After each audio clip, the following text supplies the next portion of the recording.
Պարոն Սաղաթելյան, Լուսավոր Հայաստան կուսակցության առաջնորդը առաջարկում է, որ ընդդիմադիրները մեկ ճակատ կազմեն ու այսպես ուժեղ ճակատով էլ մասնակցեն ընտրություններին եւ համարում է դա Էդմոն Մարուքյանը ամենաարդյունավետ ճանապարհը Փաշինյանին տուն ուղարկելու համար։ Դուք քննարկել եք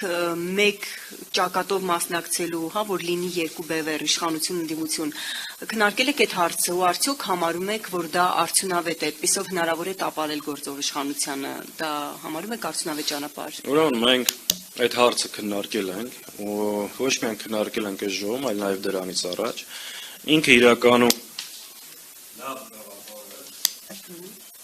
իրականում լավ գաղափար է, մենք խորքի մեջ այդ գաղափարին դեմ չենք, բայց գործնականում այն իրականացնելը գրեթե անհնարին։ Ինչու՞, որովհետև նախ արդեն մի քանի ուժեր շատ հստակ հայտարարել են, որ պատրաստ չեն մեկ բլոկով մասնակցելու,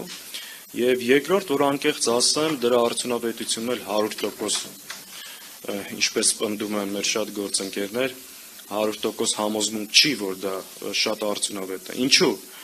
որովհետև երբ որ բոլոր ուժերին նույնացնում ես, մեկի անձեռեցին գահացնում է մյուսին ու հակառակը, իհարկե ուժերը մեկ տեղում ես հնարավորությունները, ռեսուրսները, բայց նաև այդ նույնացնելով հանրության տարբեր շերտերից զրկում ես այլընտրանքային հնարավորություններից։ Քանի որ այդ ըստ էության գործնականում անհնար է, մեր առաջարկը հետևյալն է, որ ընդդիմադիր դաշտի ուժերը պետք է մի կողմ դնեն շատ ամբիցիաներ, տարաձայնություններ եւ մեկտեղ են իրենց ուժերն ու հնարավորությունները ձևավորեն առնվազն 2, 3, 4 ազդեցիկ բլոկներ, որպեսզի կարողանան նախ շեմը հաղթահարել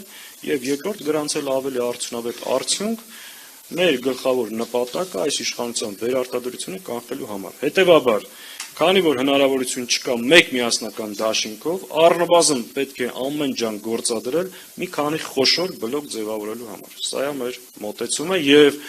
այդ բլոկների հնարավորությունը կա ու արդեն դաշտում մի քանիսը նշմարվում են։ Ու անկախ նաեւ այդ ձևաչափերի որոշումից մենք գտնում ենք, որ կան կարևոր առաջնային օրակարգային հարցեր, որոնց շուրջ պետք է համագործակցենք։